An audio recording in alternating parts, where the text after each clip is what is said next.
Bismillahirrahmanirrahim. Assalamualaikum warahmatullahi wabarakatuh. Alhamdulillah. Saya lanjut langsung untuk materi hari Rabu ya. Tanggal 4 Agustus 2001. Seperti yang tadi saya terangkan bahwa sifat Ar-Rahman itu punya pengaruh yang besar terhadap kehidupan kita ya. Terutama hal-hal yang bersifat keduniawian ya. Ingat, sifat Ar-Rahman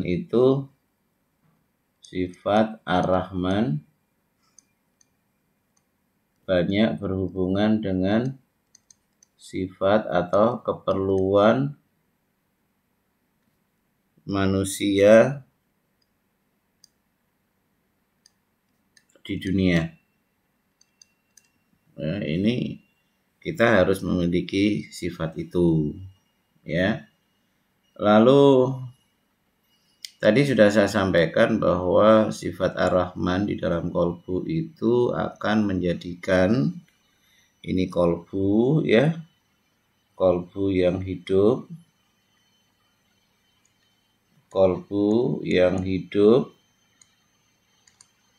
akan menekan ya kerja otak yang tidak perlu.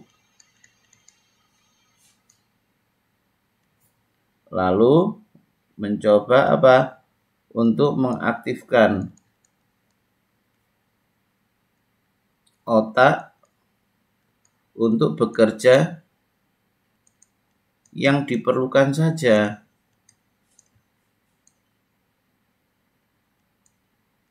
Nah, disinilah menjadikan nanti otak itu bekerja dengan efisien dan efektif.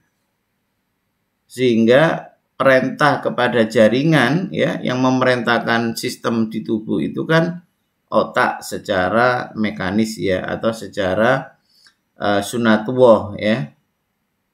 Namun di sini ya, Allah memberikan sebuah pelengkap atau penyempurna jika para hamba-hamba Allah ini mau mengaktifkan otaknya itu dengan cara benar, yakni dengan cara menghidupkan kolbu kita. Jadi sebenarnya otak itu dikasih kebebasan, manusia itu diberi kebebasan ya. Ini ibaratnya manusia ya, ini manusia ya, ini otak ya. Allah memberikan kebebasan kepada manusia. Apakah otak ini ya digerakkan diawali dari hidupnya kolbu atau ya, sekali lagi, atau diawali dari dirinya sendiri. Dirinya sendiri itu artinya di sini otak. Bayangkan kalau manusia, ini manusia ya. Ini manusia langsung mengaktifkan otak, maka kerja otak itu pasti ya akan berlebihan. Tidak ada filter. Tidak ada yang ya filter lah, paling gampang itu kalau di dunia sekarang itu memfilter, sehingga kerjanya otak itu sangat efisien dan efektif. Kalau langsung kerja otak, ibaratnya kayak di bypass gitu. Semua langsung mengaktifkan otaknya, sehingga otak menjadi terforsir. Ya, otaknya menjadi terforsir. Otak menjadi terforsir atau berlebihan. Sementara otak dan tubuh itu punya kapasitas. Ya kayak memori, RAM, dan lain sebagainya punya kapasitas. Kalau kapasitasnya itu melebihi dari separuh, ya sudah mulai tanda-tanda sakit, tanda-tanda penurunan fungsi itu akan muncul. Ya, akan muncul di situ. Beda dengan kalau orang itu nanti menggunakan kolbu, karena ada filternya, butuhnya hanya titik tertentu dan hanya sebentar, misalkan 5 menit aja atau 5 detik aja untuk mengaktifkan otak, maka kapasitas yang ada di otak itu menjadi sedikit yang terpakai. Apalagi kalau kolbu yang hidup itu mampu mengaktifkan komponen yang kedua dan ketiga dari sistem tubuh kita. Maka kapasitas yang umum, ya, yang saya katakan ada kapasitas itu adalah kapasitas umum, ya. Tubuh yang memiliki kapasitas mutlak, ya, kapasitas mutlak. Mutlak itu pada level 1. Ini terserah apakah dia seorang muslim, non muslim. Kalau kapasitasnya sudah banyak kepakai, ya sunatullahnya sakit. Tapi beda dengan kita mampu mengaktifkan kapasitas kedua. Ya. Di sini komponen kedua. Kalau komponen kedua itu aktif, biasanya pada komponen atau lapisan tubuh pertama hanya sedikit penggunaan kapasitasnya. Ya, hanya sedikit aja.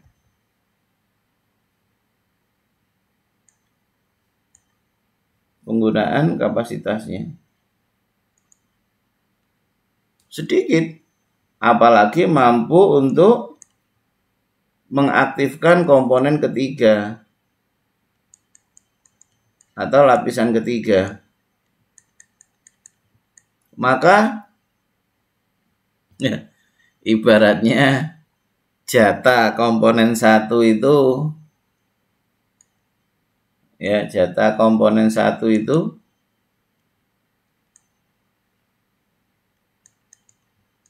nggak akan habis.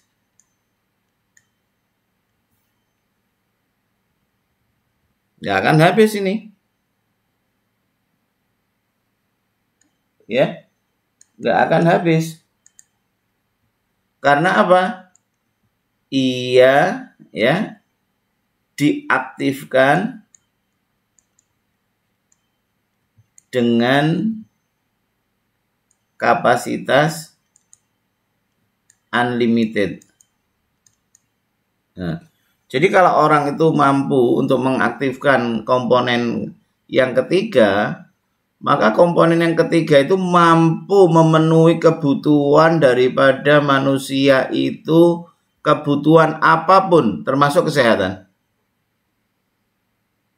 dengan hanya menggunakan sangat minim daripada dunia ini. Ya coba aja lihat, Rasulullah itu tidak pernah loh makan kenyang, ya, tapi sehatnya luar biasa. Begitu juga para sahabatnya. Tapi kinerja kerjanya begitu maksimal sampai di usia meninggal. Jadi orang yang mampu, ya, sekali lagi, menghidupkan komponen 3 ini, kalaupun ia meninggal, itu bukan karena kapasitasnya habis seperti yang nomor 1 ini. Bukan. Tapi memang jatahnya meninggal. Artinya meninggal dengan maksimal. Sudah mentok ibaratnya. Tapi kalau yang di poin pertama itu bisa jadi Allah itu sebenarnya memberikan pilihan-pilihan. Misalkan Nasir itu peluang meninggal itu tahun 2000. Jika Nasir itu nggak mau pantang makanan apapun ya, makan terus dan lain sebagainya, akhirnya sakit obesitas, jantungnya membengkak, hipertensi, diabetes dan lain sebagainya. Ya. Tapi Allah memberikan sebuah pilihan. Jika Nasir itu paham, ya, menjaga, tahu diri, maka Nasir itu bisa berpeluang untuk meninggal itu tahun sekian. Ya, paham ya? Tapi kalau orang itu sudah bisa menghidupkan komponen ketiga, kalaupun dia meninggal itu memang mentoknya seperti itu. Karena apa? Tidak ada sakit dan lain sebagainya. Tapi kalau komponen pertama, itu biasanya ada sakitnya. Itu gambaran gampangnya itu seperti itu. Jadi oleh karena itu saudara-saudaraku bahwa komponen sifat Ar-Rahman itu memang sangat penting. Karena pada saat orang itu bisa mensifati sifat Rahman dalam kehidupannya, sekali lagi sifat Rahman dalam kehidupannya, itu enak sekali, sangat enak sekali. Coba bayangkan ya, kelembutan misalkan, sifat Rahman itu satu contoh indikator yang tadi itu adalah punya rasa malu. Rasa malu ini sudah menjadikan manusia itu sadar, selalu ingin dekat sama Allah.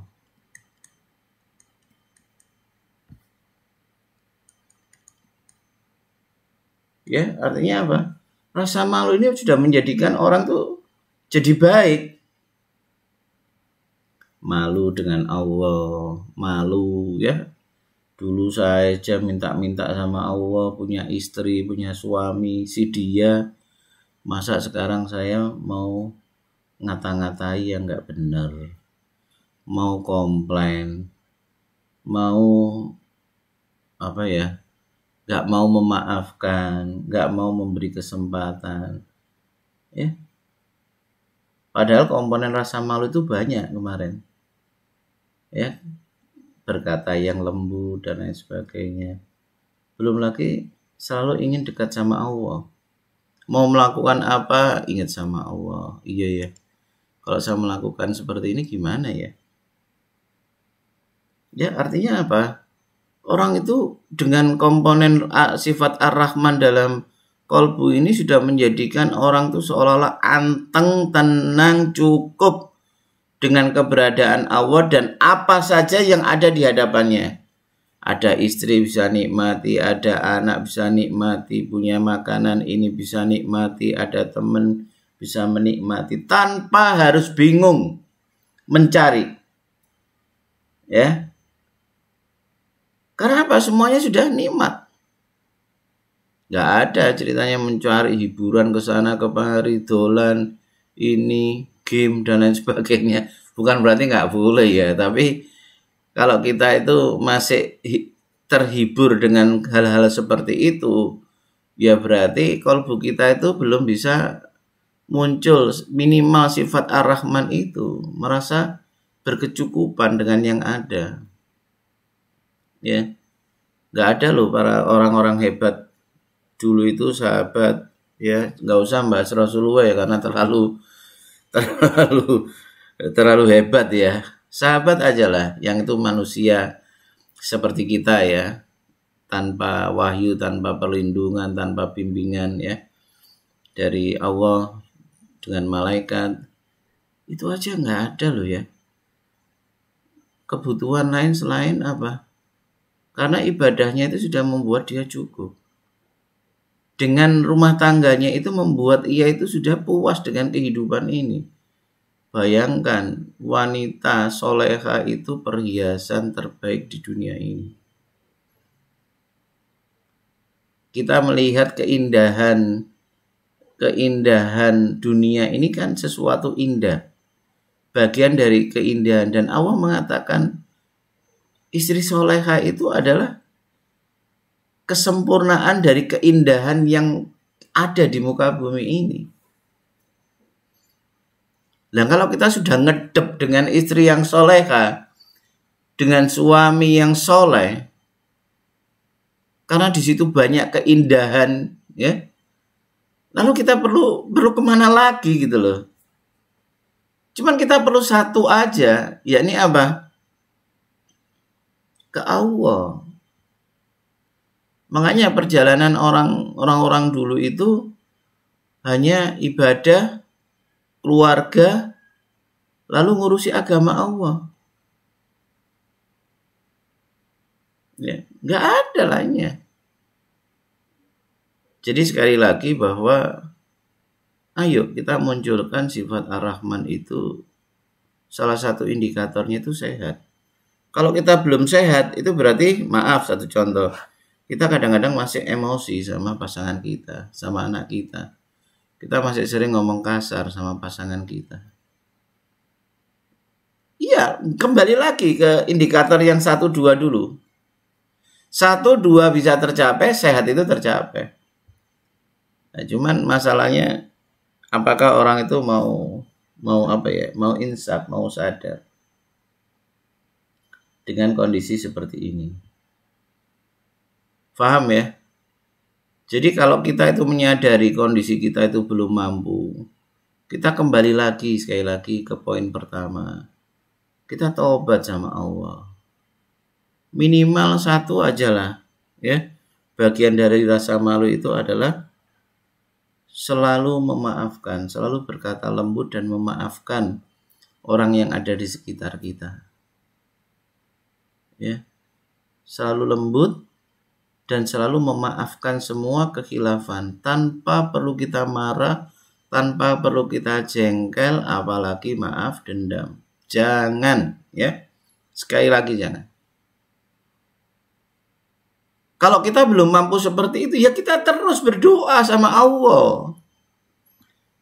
Karena kalau kita berdoa itu, Allah sudah janji akan dikabulkan.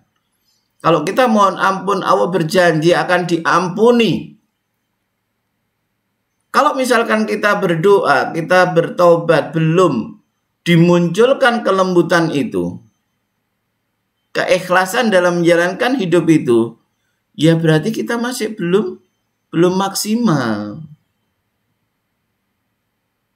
Ya. Kita harus mencoba, semua kehidupan kita perlu indikator. Saya sekarang kepingin tobat bab kelembutan berbicara. Terus berdoa, ya Allah, maafkanlah aku ya Allah. Jika ilmu yang kau berikan kepadaku, keimanan yang kau berikan kepadaku, orang tua yang begitu baiknya yang kau berikan kepadaku, istri yang baik kepadaku, anak, lingkungan, keluarga. Tapi kalau semua itu ya Allah, saat ini belum mampu menjadikan aku mampu berkata-kata yang baik, yang lembut, yang ikhlas, maka maafkanlah aku ya Allah. Ya Allah, tidak ada yang mampu mengubah diriku kecuali Engkau ya Allah. Karena Engkau itu milikku ya Allah. Artinya di sini kita tunjukkan kalau saya itu memiliki Engkau ya Allah. Engkau sebagai Rabbku. Ya Allah, karena aku itu hanya memiliki dirimu ya Allah. Engkau adalah Rabbku ya Allah. Dan aku adalah seorang hamba-Mu ya Allah. Salah satu dari hamba-Mu ya Allah. Dan aku tidak memerlukan orang lain ya Allah untuk merubah diriku kecuali Engkau ya Allah. Karena Engkau memang menguasaiku ya Allah. Dan menguasai kehidupan ini ya Allah. Untuk itu ya Allah, aku mohon ya Allah, lembutkanlah perkataanku ya Allah.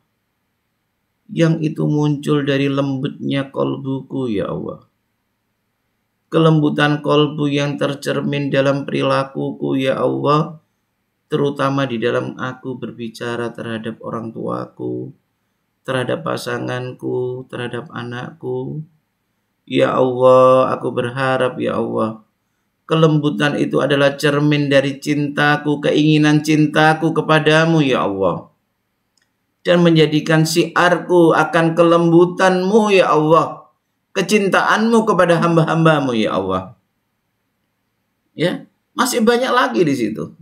Coba, ya, kita terus harus mencoba sampai indikator yang kita harapkan itu betul-betul tercapai. Seperti itu ya. Ini materi hari Rabu ya. Sekarang ya.